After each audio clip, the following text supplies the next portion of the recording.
الحمدللہ رب العالمین والعاقبۃ للمتقین والصلاة والسلام علی اشرف الانبیاء والمرسلین اما بعد اعوذ باللہ من الشیطان الرجیم بسم اللہ الرحمن الرحیم ولا تحسبن اللہ غافلا عما يعمل الظالمون انما یؤخرهم لیوم تشخص فیہ الابصار صدق اللہ العظیم وصدق رسولہ النبی الکریم ان اللہ وملائکتہ یصلون علی النبی یا ایہا الذین آمنوا صلوا علیہ وسلموا تسلیما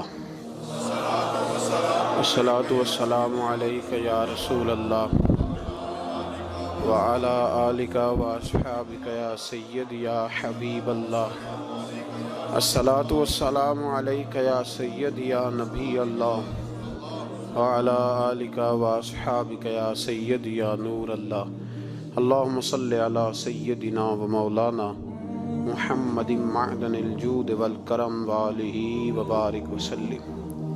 حمد و صلاۃ کے بعد اسلامی طرز زندگی میں سب سے زیادہ جس چیز پر زور دیا گیا ہے وہ یہ ہے کہ کسی کے ساتھ کبھی بھی زیادتی نہ کی جائے، ظلم نہ ہو۔ نبی پاک سید عالم صلی اللہ تعالی علیہ وسلم کی تشریف آوری کے جو مقاصد ہیں ان میں میرے محبوب کریم صلی اللہ علیہ وسلم نے جس چیز پر سب سے زیادہ زور دیا ہے وہ یہ ہے کہ میں ظلم ختم کرنے آیا، ظلم نہیں ہونا چاہیے۔ ایک تو ہے کسی کو مارا جائے، اس کے منہ پر اس کو گالی دی جائے، اس کو ستایا جائے، اس کے راستے میں کانٹا بچھایا جائے، اس کو پتھر سے، تھپڑ سے، ڈنڈے سے، تلوار سے مارا جائے، یہ تو ایک بہت بڑی بات ہے۔ اسلام یہ کہتا ہے کہ تو اپنے گھر کے اندر بیٹھ کے بھی کسی مسلمان کے خلاف بات بھی نہ کر۔ اتنا زیادہ پابند مذہب، اپنے گھر کی چار دیواری کے اندر بیٹھ کر بھی کسی مسلمان کی برائی کرنے کی، صرف زبان سے سازش کرنے کی بات نہیں، اس کے خلاف منصوبہ بندی کرنے کی بات نہیں، اس کو لوگوں کو اس کے خلاف ابھارنے یا اکسانے کی بات نہیں، خالی اس کے خلاف گفتگو اور وہ والا عیب جو اس میں پایا جاتا ہے، وہ عیب جو اس میں موجود ہے، وہ عیب بھی تجھے گھر کے اندر بیٹھ کر نجی اور ذاتی محفل میں بھی بیان کرنے کی اسلام اجازت نہیں دیتا، اور اسلام نے اس کو غیبت کا نام دیا۔ اور میرے نبی پاک صلی اللہ علیہ وسلم نے فرمایا یہ فعل کہ تو گھر کے اندر بیٹھ کر کسی کی عزت کے بارے میں بات کرے، سمجھ لے تو نے زنا سے بھی برا کام کیا، یہ بدتر ہے زنا سے بھی۔ یہ جو زیادتی اور ظلم ہے نا میرے بھائی، اس کو اسلام نے اس قدر زیادہ ناپسند کیا، اور اس پر اسلام نے اس قدر زیادہ احکامات بیان کیے۔ میرے نبی کریم صلی اللہ علیہ وسلم نے فرمایا قیامت کے دن اللہ مظلوم کے ساتھ ہوگا۔ اللہ کس کے ساتھ ہوگا؟ قیامت کے دن اللہ مظلوم کے ساتھ ہوگا، اور یہ لفظ ہیں حدیث مبارکہ میں ابن حجر علیہ رحمہ نے لکھے ہیں، اللہ قیامت کے دن مظلوم کے ساتھ ہوگا۔ اور اگلے لفظ سنو گے تو حیران رہ جاؤ گے، فرمایا اللہ قیامت کے دن مظلوم کے ساتھ ہوگا اگرچہ وہ مظلوم کافر ہی کیوں نہ ہو، اگرچہ وہ مظلوم اللہ اس کے ساتھ ہوگا۔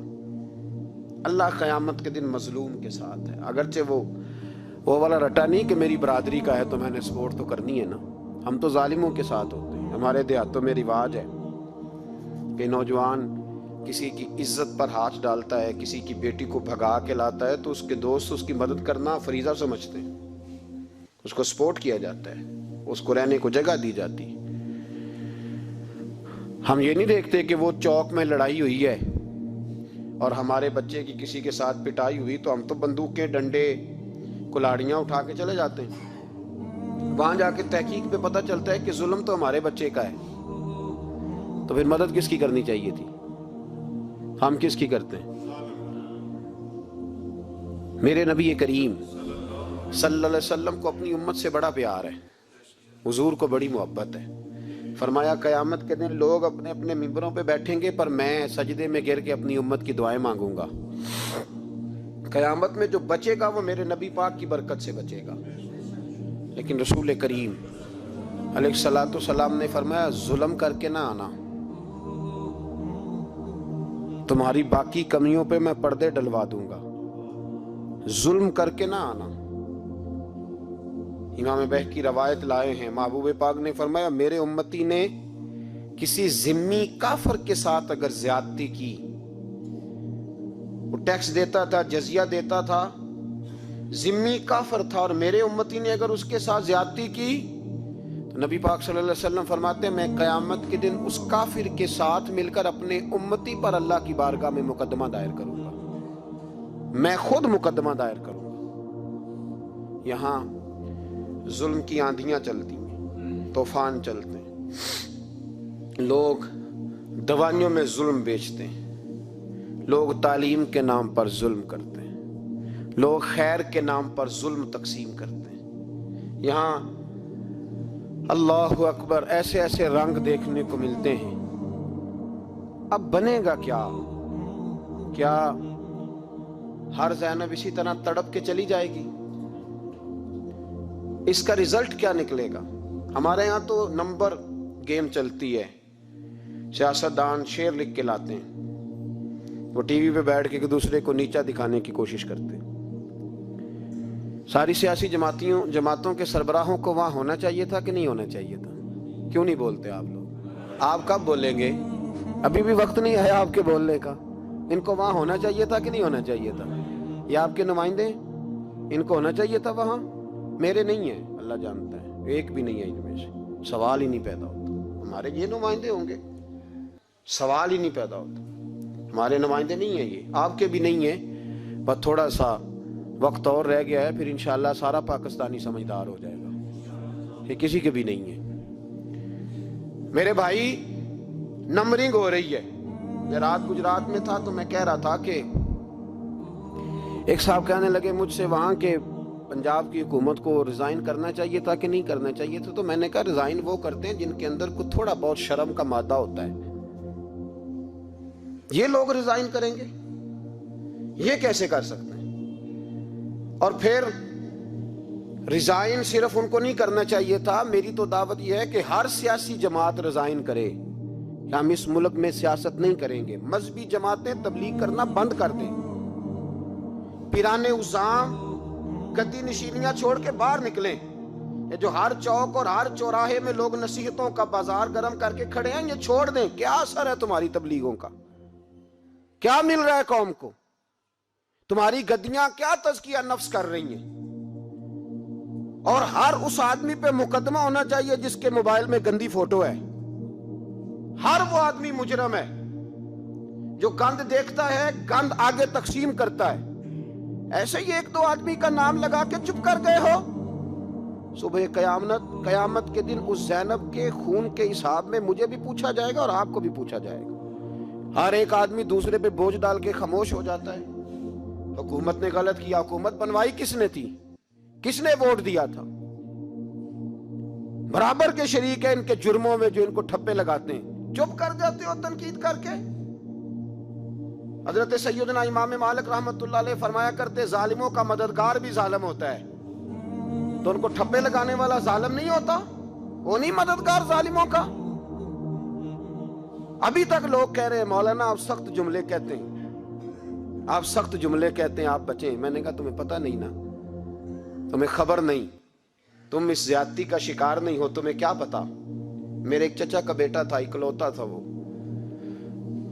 رستے میں جاتے ہوئے کسی کی گولی کا شکار ہو گیا. میں تھانے گیا پرچہ کٹوانے. طالب علمی کا زمانہ تھا. جب میں گھر سے نکلا تھا تو میری جیب میں 2 روپے تھے. میرے تو ابا جی بڑی دیر پہلے انتقال کر گئے. چچا کی یہ حالت تھی کہ وہ بیچارے اٹھنے کے قابل نہیں رہے, ایک بیٹا تھا. اور میں جب تھانے گیا تو میں نے پرچہ کاٹنے والے سے کہا کہ قتل ہو گیا ہے, پرچہ کٹوانا ہے. اور ڈاکٹر یہ کہتا ہے, ڈاکٹر جو مسیحا بنے پھرتے ہیں قوم کے, وہ کہتا ہے لاش کو ادھر رکھو اور پہلے پرچہ کٹوا کے لاؤ, پھر پوسٹ مارٹم کریں گے. اس نے بھی ایک ٹیلی فون کرنا گوارا نہیں کیا. یہ سارے ظالم ہیں اللہ ماشاء اللہ, یہ سب کٹہروں میں آئیں گے, ان سب کو حساب دینا ہے. ان کی گودوں میں بیٹھنے والے مولوی اور پیر سب سے پہلے وہ لٹکائے جائیں گے, سب سے پہلا نمبر ان کا ہے. میں نے جا کے کہا پرچہ پہلے پرچہ کٹواؤ پھر پوسٹ مارٹم. میں نے کہا پرچہ, تو پولیس والا مجھے کہنے لگا ایک پینسلوں کا ڈبہ لاؤ. یہ نمائندے ہیں ہمارے, یہ ہماری حفاظت کرنے پہ ہیں, یہ تمہارے لیے تم نے خود اپنے لیے پولیس بنائی ہے. زینب کا چچا کہتا ہے جب میں تھانے گیا تھا پرچہ کٹوانے, مجھے پولیس والے کہتے تھے اگر مالٹے ٹھنڈے ملتے ہیں تو لے کے آ. اور زینب کا چچا کہتا ہے کہ وہ مجھے کہتے تھے کہ جا نیسلے کی 2 بوتلیں لا, پانی پینا ہے. اس ملک میں بسنے والوں کا کوئی وارث نہیں, کوئی نہیں ان کا والی وارث. اور کہتے ہیں کوڑے میں پڑی لپٹی ہوئی خون سے لاش. اور مجھے پولیس والے کہتے ہیں فلانے نے لاش ڈھونڈی ہے, اسے تو پہلے 10,000 دے لے. میں ظالم ہوں, آپ ظالم ہیں جنہوں نے ان ظالموں کو اپنا سپہ سالار بنایا ہے. تیاری کر رہو اللہ کے حضور. میں نے پوچھا رب کریم سے, مولا تو بتانا رزلٹ کب نکلے گا؟ تو رب کریم نے فرمایا دنیا تو غافل ہو سکتی ہے, وَلَا تَحْسَبَنَّ اللَّهَ غَافِلًا عَمَّا يَعْمَلُ الظَّالِمُونَ. گھر جا کے سورۃ ابراہیم کی آیت نمبر 42 پڑھو. رب فرماتا ہے اللہ غافل نہیں ہے ان لوگوں سے جو دنیا میں ظلم کر رہے ہیں. اللہ ظالموں کے کاموں سے غافل, تو پھر مولا رزلٹ کیا ہے؟ فرمایا انما یؤخرہم لیوم, اللہ نے ایک دن کے لیے یہ فیصلے رکھے ہوئے. رب روز عدالت نہیں لگائے گا, اللہ نے ایک دن رکھا ہوا. تشخص فیہ الابصار, فرمایا میں ظالموں کو اس طرح لٹکاؤں گا کہ لوگوں کی آنکھیں کھلی کی کھلی رہ جائیں گی. میں ظالم کو, رب کریم فرماتا ہے مجھے کوئی غافل نہ سمجھے, وقت آنے والا ہے, وقت آنے والا ہے. حضرت وہب ابن منبہ رحمت اللہ تعالی علیہ فرماتے ہیں, آپ فرماتے بنی اسرائیل کے اندر ایک بادشاہ بڑا ظالم تھا. اس نے محل تعمیر کرنا شروع کر لیا. محل بن رہا ہے, محل کے بیچ ایک جھونپڑی آ گئی, کٹیا ایک بوڑھی عورت کی. تو بادشاہ نے اس بی بی سے کہا کہ یہ کٹیا, یہ جھونپڑی دے دو, میرے محل کا نقشہ خراب ہوتا ہے. بوڑھی کہنے لگی میں بیوہ بھی ہوں, بے اولاد بھی ہوں. جب میں بیاہ کے یہاں آئی تھی تو میرے ابا نے کہا تھا بیٹی تیرا جنازہ نکلنا چاہیے, تو چلو میں پکا ہوا پھل ہوں, تھوڑا وقت رہ گیا ہے, مر جاؤں گی تو تمہارا ہی ہے, میرا کون سا قبالی وارث ہے. چلو زندگی کی جو سانسیں رہ گئی ہیں مجھے یہاں گزار لینے دو. توجہ ہے نا میرے عزیزوں کی, مجھے یہاں گزار لینے دو. بوڑھی منت کرنے لگی. بادشاہ نے کہا نہیں تو پیسے لے اور ہمیں خالی کر کے دے جھونپڑی. بادشاہ نے اصرار کیا تو بوڑھی کہنے لگی نہیں میں نہیں دوں گی. وہ اپنے گھر کے اندر بیٹھ گئی. یوں سمجھ لیجئے کہ بلڈوزر تیار کر کے چھپا دیا گیا. 2 4 5 سپاہی کھڑے کر دیے کہ بوڑھی نے کو ساری زندگی گھر میں تو نہیں نہ بیٹھنا, نکلنا تو ہے نا باہر. جب نکلے نا تو فوراً اس کا مکان گرا دو, 2 4 5 10 مستری اکٹھے لگاؤ, دیوار بنا دو. اس طرح قبضے ہوتے ہیں. بوڑھی کچھ دیر تو چمٹی رہی گھر کے ساتھ, پھر اس کو نکلنا بھی تھا. جب اس نے سمجھا کہ امن ہو گیا ہے پھر وہ بوڑھی باہر نکلی. اور جب وہ گئی باہر, چند گھنٹوں کے بعد واپس آئی تو جھونپڑی گری ہوئی تھی. گھر کی چھت کے تنکے ہواؤں کے ساتھ بکھرے ہوئے تھے. نیا مکان بن گیا. وہب ابن منبہ علیہ رحمہ فرماتے اس بی بی نے جو دعا مانگی تو عرش فرش ہلنے لگے, زمین کانپنے لگی. اس بی بی نے لفظ پتہ کیا ادا کیے؟ کہنے لگی اے اللہ میں تو موجود نہیں تھی, تو بتا تو کہاں تھا. اللہ میں تو نہیں تھی. زینب کی اماں بھی پوچھتی ہے اللہ میں تو نہیں تھی, تو موجود تھا نا. تو عرش کا مالک کہتا میں ہلا دوں گا. ذرا ان علماء کو، مشائخ کو، ان ارباب اقتدار کو دیکھ لینے دو، میری ڈھیل ہے، میں انہیں ہلا دوں گا. کہتی اللہ میں تو نہیں تھی، تو کہاں تھا، تو بتا. رب کریم نے فرمایا جبریل دوڑ کے جا، دوڑ. اللہ حکم کیا ہے؟ فرمایا پلٹ دے اس بستی کو، تباہ کر دے ان لوگوں کو جو ظلم پر چپ رہتے، انہیں تباہ کر دے. دنیا میں قتیل اس سے منافق نہیں کوئی، دنیا میں قتیل اس سے منافق نہیں کوئی جو ظلم تو سہتا ہے بغاوت نہیں کرتا. اس سے منافق نہیں کوئی. منافق بن کے جینا بند کر دو، اب مومن بن کے جینا سیکھو. ان ظالموں کے خلاف بولو. میرے عزیز کہتے ہیں تباہ کر دو بستی کو. بستی الٹ دی، گھر تباہ ہو گئے. یاد رکھو عرش کا مالک کہتا ہے تو میں دیکھ رہا ہوں، ورنہ کوئی موجود نہ تھا، میں تو تھا نا، میں تو سارا کچھ دیکھ رہا ہوں. میں اس ولا تحسبن اللہ غافلا اما یعمل الظالمون. لوگ اللہ کو غافل نہ سمجھیں. اور پھر میڈیا چیختا ہے، میڈیا چیختا ہے، کہتا ہے جی بڑا ظلم ہوا. اس کام میں سب سے زیادہ کردار اس برائی کو پھیلانے میں میڈیا کا ہے. میڈیا تو بچوں کو گناہ کے طریقے بتلاتا ہے. اور حکومتیں، ممتاز قادری کا جنازہ نہ دکھانا ہو تو میڈیا سارا بند ہو جاتا ہے. فیض آباد دھرنے کا ظلم نہ دکھانا ہو تو میڈیا سارا بند ہو جاتا ہے. تو گند اگر دکھانا بند روکنا چاہیں تو گند رک سکتا ہے کہ نہیں رک سکتا؟ یہ پابندی، یہ ٹیکنیکلی زمانہ ہے. اگر یہ بند کرنا چاہیں، ٹھیک ہے، اگر یہ بند کرنا چاہیں تو ہر چیز اپنی جگہ پہ بند ہو سکتی ہے کہ نہیں؟ بولیں. لیکن ہم تو روئیں گے نا، فیس بک پہ تصویر لگائیں گے زینب کے ساتھ ظلم ہوا، تو تیری تو امام والی دکان پہ گندی فوٹو لگی ہوئی ہے، تیرے تو موبائل میں سارا گند ہے. اس گند کی ترویج و اشاعت میں تو میں اور آپ شامل ہوتے جا رہے ہیں. گند تو پرموٹ ہو رہا ہے، اسی سے تو لوگوں کے جذبات ابھرتے ہیں. ابا جی کہتے ہیں مجھے اعتبار ہے، مجھے اعتبار ہے بیٹی پہ. یہ کیا تماشا ہوا اعتبار کا؟ یہ کیا بات ہوئی؟ اعتبار کس کو کہتے ہیں؟ حضرت جنید بغدادی رحمت اللہ تعالی علیہ، آپ سے کسی نے پوچھا، میں تھوڑے دن پہلے، مجھے گجرات یونیورسٹی کے کچھ طالب علموں نے دعوت دی، کچھ اساتذہ نے کہا کہ یہاں سیرت سیمینار ہے، آپ آئیں. سیالکوٹ میں جو کیمپس ہے، میں وہاں جب پہنچا تو میں نے کہا یار یہ صرف لڑکے ہونے چاہیے. کہنے لگے اتنے بولے مولوی تقریر کرتے ہیں لڑکیوں میں تو آپ. تو میں نے کہا یار مجھے دکھیا نور سمجھ لو، پرانے خیالات کا ہوں، اور ویسے بھی میرے لیے مولوی حجت نہیں، میرے لیے رسول اللہ کا دین حجت ہے. تو آپ پردہ کرائیں. خیر انہوں نے مہربانی کی، کوئی پارٹیشن ہو گئی. جب میں پہنچا تو شاید 1.5 منٹ لگا ہو مجھے گیٹ سے ہال میں جانے تک. لیکن وہاں جو بچے اور بچیوں کا میں نے حال دیکھا تو میں دعا مانگ رہا تھا، اے اللہ تو اس قوم پہ فضل فرما، اس قوم پہ. ابا جی کہتے مجھے اعتبار ہے. نابینا سے ابھی عبداللہ ابن مکتوم رضی اللہ تعالی، وہ آئے ہیں تو نبی پاک صلی اللہ علیہ وسلم نے فرمایا عائشہ پردہ کر لو، تیرے گھر میں بسنے والی بی بی سید عائشہ سے بھی پاک ہے، تیری بیٹی حضرت عائشہ صدیقہ سے بھی زیادہ حرمت والی ہے. نبی پاک نے فرمایا عائشہ پردہ کرو. حضور وہ نابینا ہے. فرمایا تمہیں تو نظر آ رہا ہے نا، تیرا اعتبار یہاں سے بھی زیادہ بڑھ گیا ہے. حضرت جنید بغدادی سے کہا حضور ہمیں قرآن شریف پڑھا دیں. آپ نے فرمایا درمیان میں عورتیں پردہ ڈالیں پھر پڑھاؤں گا. کہا حضور قرآن پاک ہی پڑھانا ہے. تو حضرت جنید فرمانے لگے پڑھانے والے حسن بصری ہو اور پڑھنے والی رابعہ بصری ہو اور درمیان میں قرآن پڑھا ہو، پھر بھی میں انہیں بغیر پردے کے پڑھنے کی اجازت نہیں دیتا. یہاں تو حال ہی کوئی نہیں.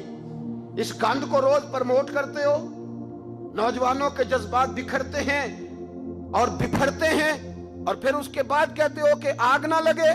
یہ کیسے ہو سکتا ہے؟ تم نے خود آگ لگائی ہے چمن میں اپنے، بے سبب گردش ایام کو الزام نہ دو. تم نے خود نور کا ظلمت سے کیا ہے سودا، کر کے توہین سحر شام کو الزام نہ دو.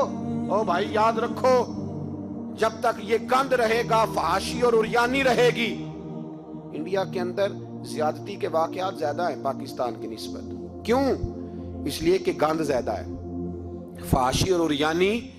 اسلام نے تو نظر تک پر پابندی لگا دی، کہا اپنی نظر بھی مومن جھکا کے رکھے. جو چیزیں سبب بن سکتی ہیں ان پر بھی پابندی لگا کے رکھی. ہم توجہ ہی نہیں کرتے، خیال ہی نہیں ہے، اس کو پرموٹ کیا جاتا ہے. اور سب سے دوسری بڑی وجہ یہ ہے کہ مجرم کو سزا نہیں ملتی.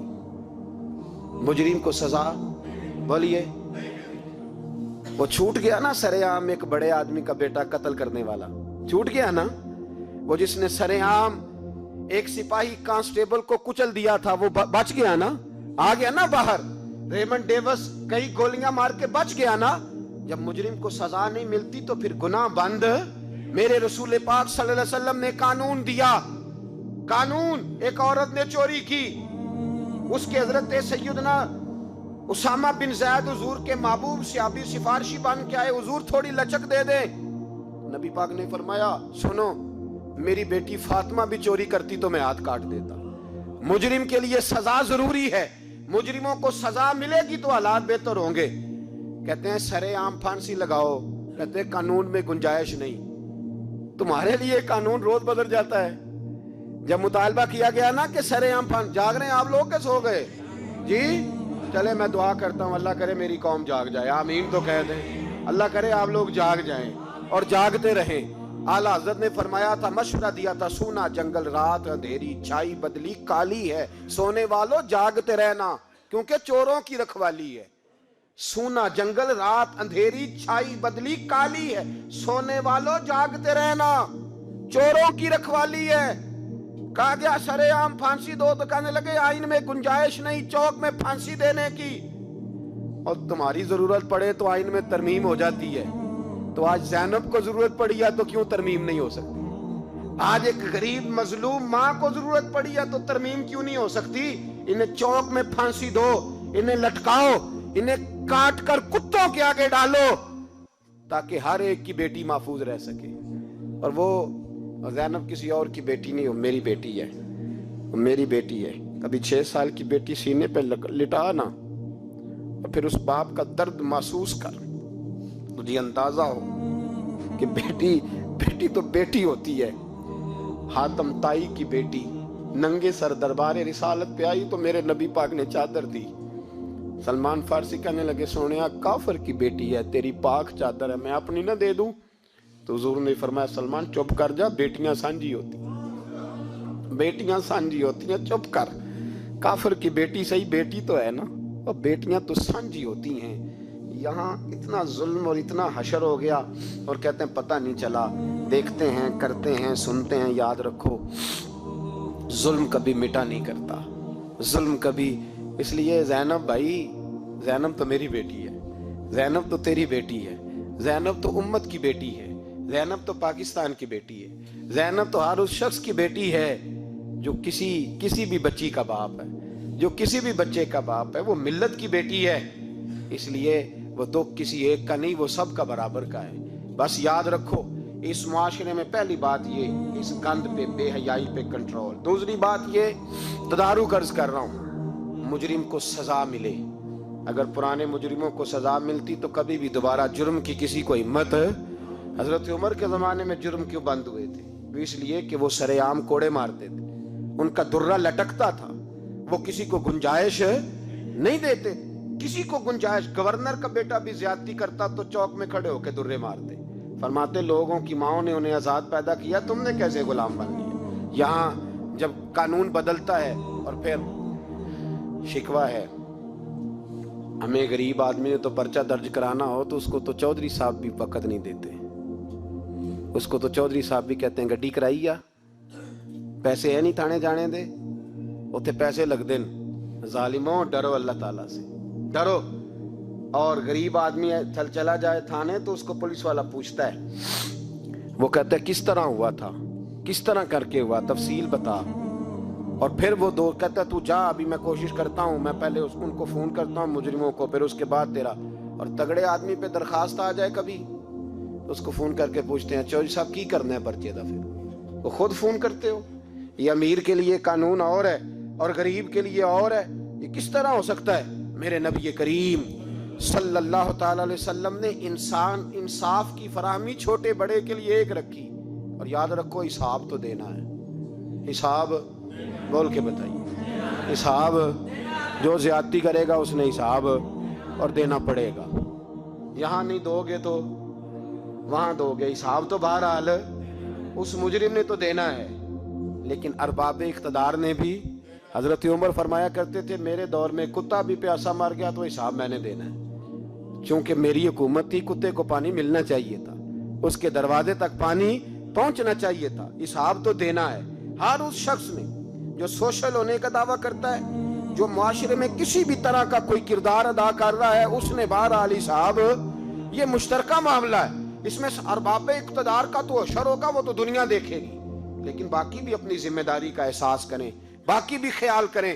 سنو اور یاد رکھنا اس بات کو، غور کریں کہ میری طرف دیکھیں میرے بھائی، ایک مکران شاہ بادشاہ گزرا ہے ایران کا، کچھ نرم دل تھا، وہ نہ سیر کرنے نکلا، درمیان میں پل آتا تھا، ایک دریا تھا، اس کا پل تھا، اور پل کے اس پار جنگل تھا، سبزہ تھا، سیرگاہیں بنی ہوئی تھی۔ بادشاہ وہاں 2-4 دن رہنے کا ارادہ کیا۔ جب بادشاہ وہاں پہنچتا ہے نا مکران شاہ، تو اس نے دیکھا کہ وہاں 2-3 دن قیام کرنا ہے، جھیل ہے، سیرگاہ ہے، وہاں اس نے رکنے کا پروگرام بنا لیا۔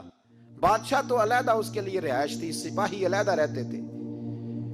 یہاں تو لوگ کہتے ہیں نا وہ پولیس کو ڈانٹتے ہیں، پولیس کو پوچھتے ہیں، او بھائی پولیس تو تمہارے ماتحت ہوتی ہے، پولیس تو سمجھ گئی ہے کہ تم کس طرح ان سے کام لیتے ہو، ان کو تو تم اپنے تحت رکھتے ہو۔ پولیس والے علیحدہ رہتے تھے، اس کے ساتھ جو سپاہی گئے ہوئے تھے، گن مین گئے ہوئے تھے۔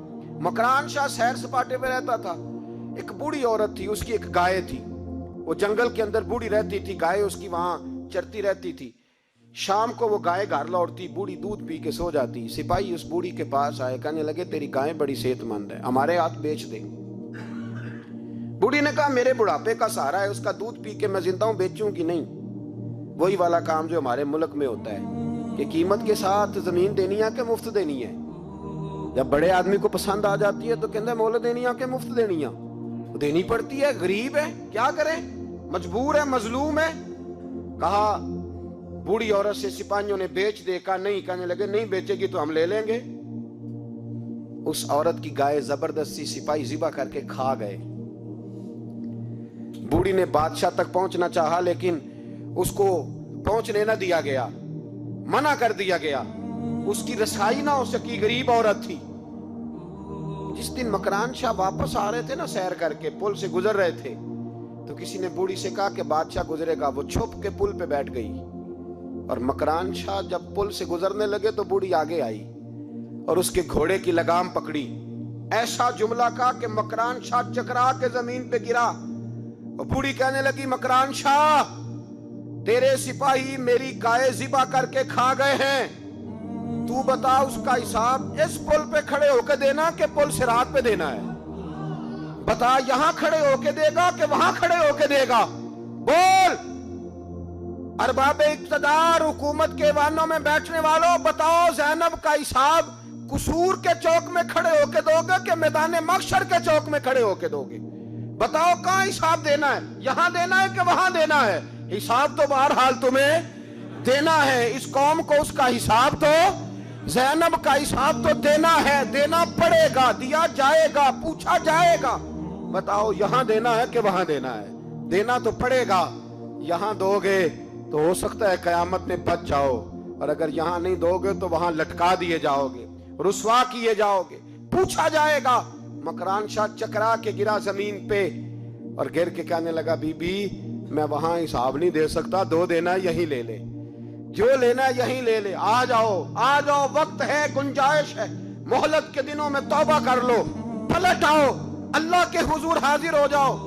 اس معاشرے کو صفائی کی ضرورت پڑ گئی ہے، اس معاشرے میں ہر آدمی اپنا کردار ادا کرے، ظالم کے خلاف اٹھے، بے حیائی، فحاشی، عریانی، بدنگاہی، اس کے خلاف اٹھے۔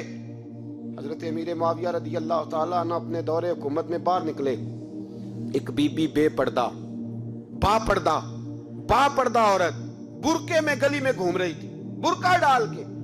حضرت امیر معاویہ دوڑ کے مسجد چلے گئے، رونے لگے، کہنے لگے صحابہ کے زمانے میں یہ عورتیں گلی میں آ گئی ہیں، ہمارے دور میں ہی آ گئی ہیں، کہیں اللہ کا قہر نازل نہ ہوتے۔ حالانکہ وہ با پردہ تھی بی بی، یہاں تو بڑی ڈٹائی کے ساتھ فرنٹ سیٹ پہ بے پردہ عورت کو بٹھایا جاتا ہے اور دلیلیں دی جاتی ہیں کہ ہم پڑھ لکھ گئے، ایف ایس سی اور بی ایس سی ہماری تعلیم ہے، ہمارے پاس ابھی تازی تو کار آئی ہے، تو بتائیں نا کہ جو کار پہ بیٹھی ہے وہ کار کی مالکن ہے۔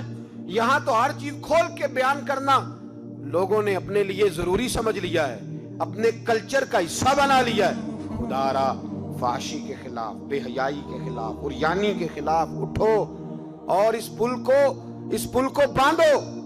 جب تک فحاشی رہے گی، عریانی رہے گی۔ پاکستان میں 10 کے قریب بچوں کے ساتھ روز زیادتی ہوتی ہے۔ یہ آپ کے قومی اخبارات کی آج صبح کی رپورٹ ہے۔ یہ تو وہ چیزیں ہیں جو کھل کے باہر آ گئیں، اور اس کے علاوہ جو بے حیائی کے اڈے کھلے ہوئے ہیں، نہ جانے ان کی تعداد کتنی ہے۔ کس قدر زیادہ ظلم ہو رہا ہے۔ میرے رسول پاک صلی اللہ تعالی وسلم نے فرمایا، جب کوئی زنا کرتا ہے تو ایمان اس کے سینے سے نکل جاتا ہے اس کے سینے سے۔ آنکھوں پر پردہ ہونا چاہیے، کانوں پر پردہ ہونا۔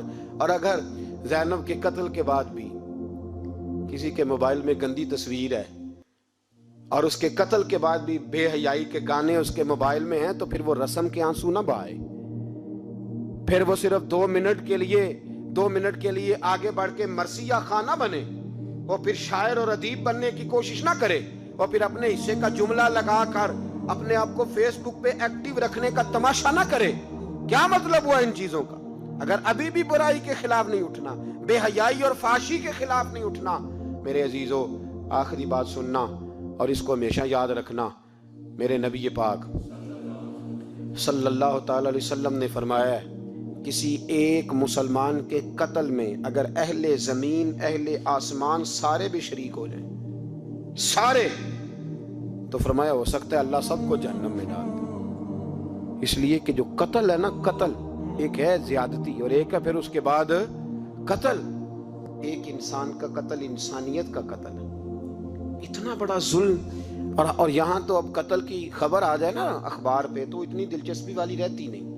اتنے لوگ قتل ہو گئے، کوئی حرج نہیں۔ یہ تو ہمارے ہاں تو کسی سیاستدان کی شادی کی خبر آئے گی تو وہ دلچسپی والی ہوگی، اس پر تبصرے ہوں گے، کمنٹس ہوں گے، ایک بندہ مر گیا، ٹھیک ہے، غریب آدمی تھا، قتل ہو گیا، جان چھوٹی، معاذ اللہ، اس میں کون توجہ کرتا ہے؟ یہاں تو ان کے میلے چھیلے تماشوں پر لوگ تبصرے کرتے ہیں۔ یہ جو کوئی نئی ایکٹنگ کر کے دکھاتے ہیں اس پر ہماری توجہ جاتی ہے۔ اتنی عورتوں نے خودکشی کر لی اس لیے کہ شام کو کھانا نہیں تھا، بچوں سمیت دریا میں کود گئی۔ یہ ہوتا رہتا ہے، اس کی خیر ہے، معاذ اللہ۔ یہ تو سارے زمانے میں۔ یہ دیکھو کہ کسی سیاسی لیڈر نے کوئی نئی ایکٹنگ کی ہے تو اس پر تبصرہ کرتے ہیں، اس پر تھوڑی دیر بیٹھتے ہیں۔ او خدا کے بندو، اپنی ترجیحات بدلو۔